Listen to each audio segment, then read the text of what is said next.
At 2:17 a.m. local time, deep inside an Iranian air defense bunker near Isfahan, operators watched their scopes sweep over a calm, empty sky. The long-range search radar was up. The S-300 battery was on combat alert. Mobile launchers were hidden and ready. Nothing appeared. No fast movers. No big formations. No cruise missile tracks. And then, without a single warning blip on their primary screens, one of their key radar sites simply went dark.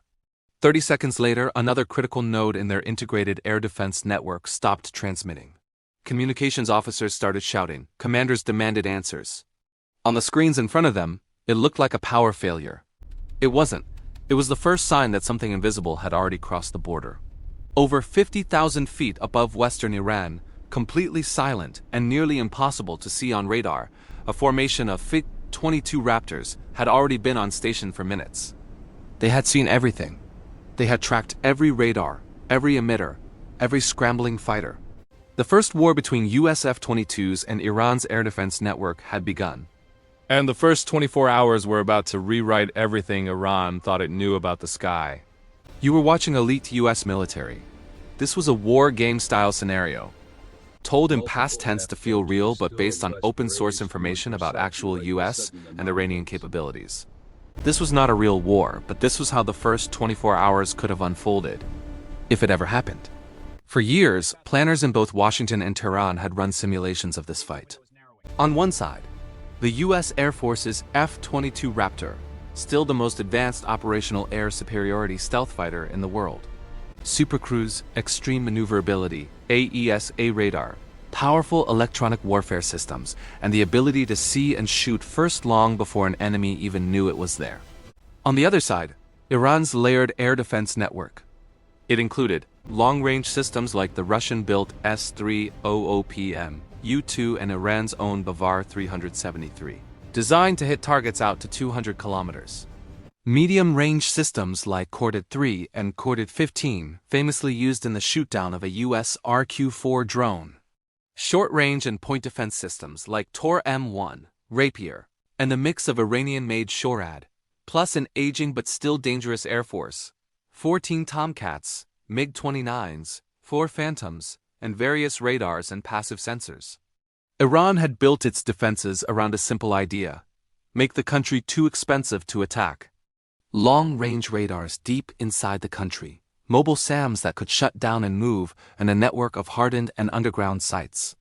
The United States had a different idea. If war ever came, it would use stealth electronic warfare, cyber and space-based assets, with the F-22 at the tip of the spear, to blind and break that network in the first 24 hours. This was the scenario you were about to see play out. In the hours before the first shot, the war had not looked like war. Satellites had quietly shifted orbits to increase coverage over Iran's key air defense zones. Signals intelligence aircraft had listened from international airspace, building a real-time map of Iranian radars, command links, and radio chatter. Cyber teams had been inside the wires for months, probing Iranian networks, mapping vulnerabilities, laying in dormant access points. Far away, at undisclosed bases in the region, F-22s had been pre-flighted under strict light and emission discipline. Ground crews had checked stealth coatings, weapons bays, and data link systems. The Raptors had carried a mixed loadout. Internally, AIM-120 AMRM is for air-to-air kills. Precision SDBs, small-diameter bombs, and other low-observable munitions meant to take out radars and key nodes without lighting up the sky with huge explosions.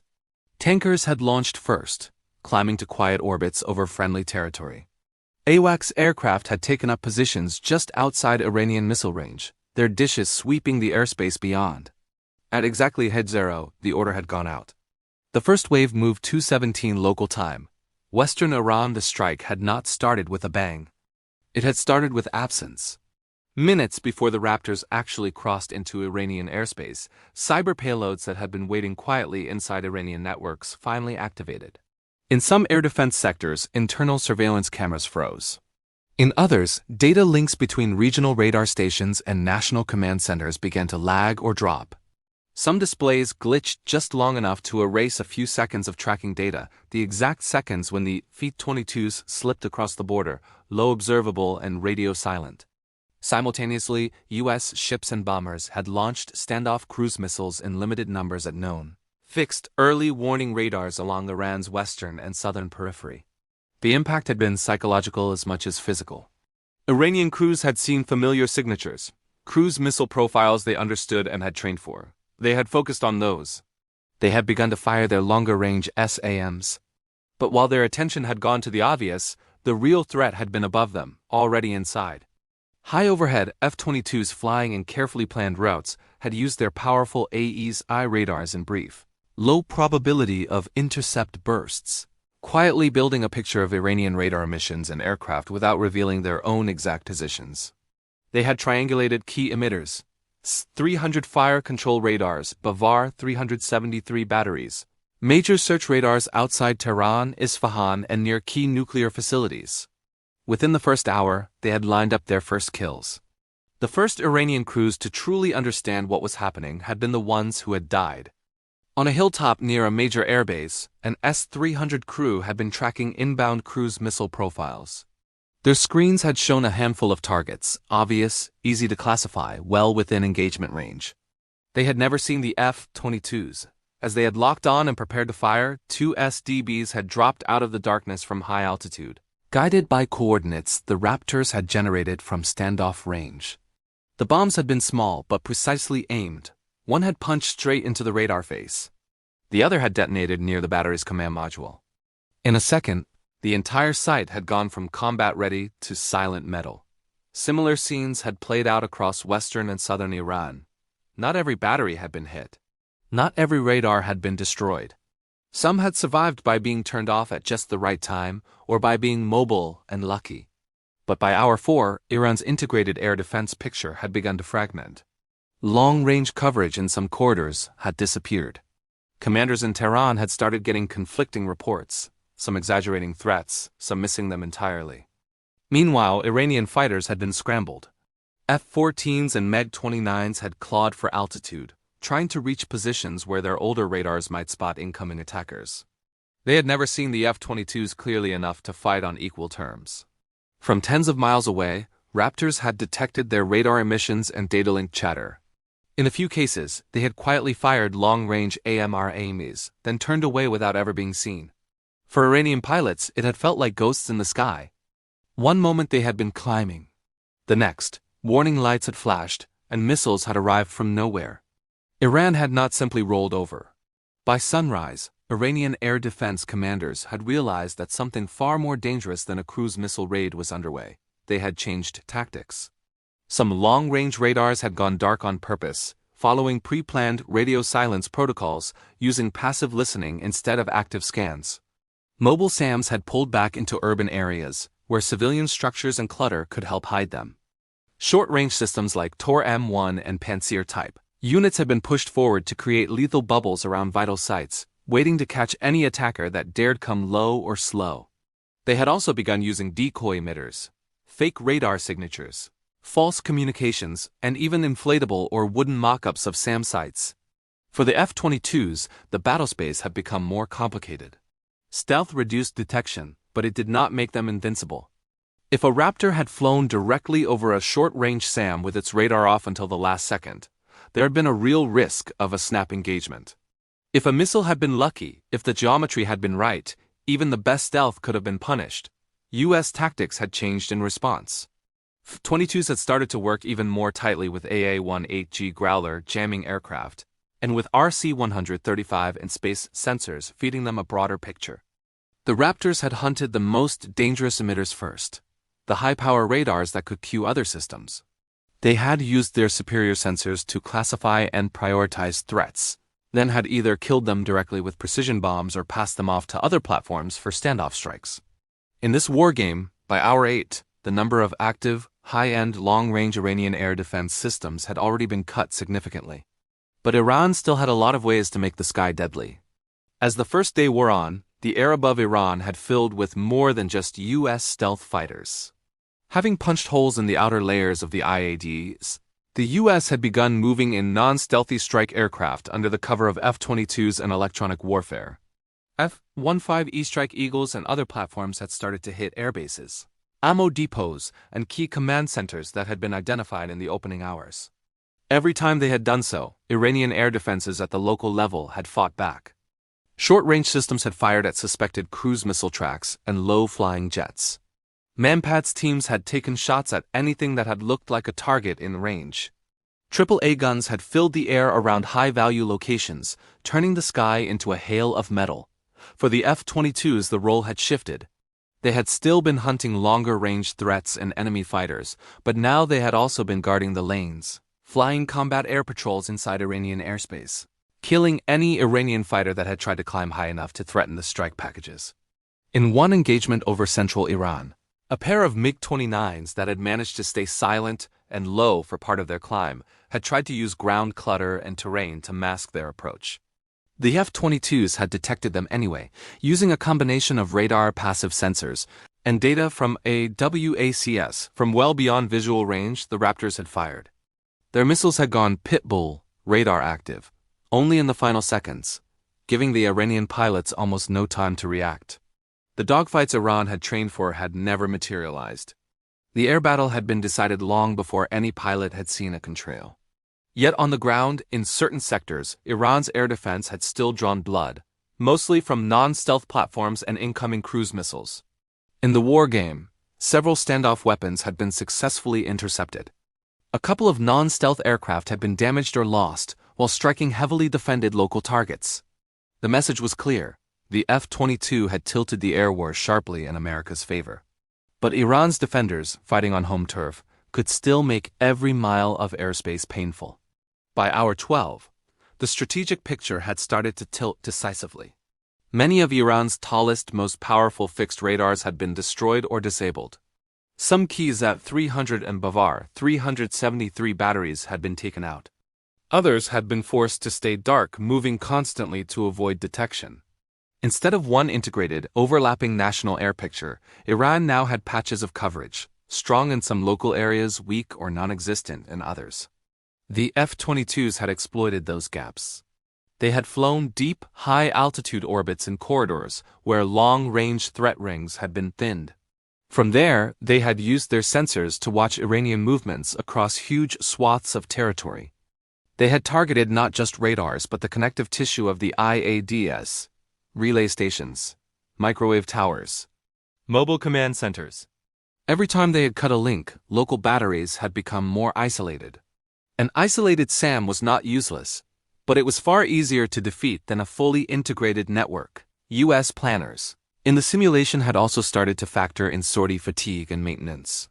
Even the best fighter in the world could not stay in the air forever. Tankers had to be carefully protected and rotated. Stealth coatings had to be inspected. Crews had to sleep. By hour 18, F-22 sortie rates had already become a critical variable. Commanders had to decide, do they keep Raptors focused on high-end air defense nodes, or shift some of them to more aggressive offensive counter-air, hunting every last Iranian fighter they could find? In this scenario, the decision had been to stay focused on the IADS backbone. The logic had been simple. If the radars and long-range SAMs stayed blind or silenced, other U.S. aircraft could handle most of the remaining Iranian fighters and point defenses. So the F-22s had kept going after the brain and eyes of the system, not every single tooth as. The first 24 hours had drawn to a close. The balance of power over Iran had changed dramatically, but not absolutely. The F-22s, working with the rest of the U.S. kill web, AWACS, Growlers, strike aircraft, cyber, and space assets, had shattered large parts of Iran's high-end air defense network. In many areas, especially along the western approach corridors and key strategic routes, they had achieved near-air superiority at high and medium altitude. U.S. strike packages could now flow more freely, though still with caution. Non-stealth aircraft could attack critical targets deeper inside Iran, backed by jamming and covered by Raptors circling like silent predators above. Iran's response had grown more desperate and more localized. Some SAM commanders had launched volleys at suspected stealth contacts based on partial data, hoping to get lucky. Others had held their fire entirely, conserving missiles for what they believed would be larger, more visible waves of attackers later. Iranian pilots had begun flying lower, hugging the terrain, trying to avoid the invisible eyes above them, but exposing themselves to U.S. ground-based and naval defenses in the process. By hour 24, in this war game, the F-22 force had taken no combat losses, though one aircraft had returned with minor damage from a near miss by a short-range SAM that had gotten closer than anyone had liked. The majority of Iran's long-range, high-power air defense radars in the western half of the country had been degraded, destroyed, or forced into a silent hiding posture. Iran had retained significant short-range and point defense capability, making low-altitude operations dangerous and airbase strikes costly. Several U.S. standoff weapons and at least a couple of non-stealth aircraft had been lost to dense local defenses. The sky was no longer Iran's, but it had not been handed to the United States for free. The F-22 had proven what it had been built for. See first. Shoot first. Survive. Yet even with the Raptor at the spearhead, the first 24 hours had shown that in a real conflict, no stealth jet, no matter how advanced, would fight alone or without risk. This had been F-22 versus Iranian Air Defense. The first 24 hours of war. A cinematic war game style breakdown, not a real event, but a simulation built from real F-22 capabilities as far as publicly known. Real Iranian systems. SIS-300, Bavar 373, Khordad series, Tor M1, and more. Real doctrine about how the US opens a major air campaign. In the end, the scenario had said two things very clearly. 1. The F-22, backed by US assets, would be an absolute nightmare for any legacy Air Force and air defense system to face. 2. Even then, a country like Iran, with layered defenses, mobile systems, and a willingness to absorb punishment, could still make the first 24 hours costly and complex.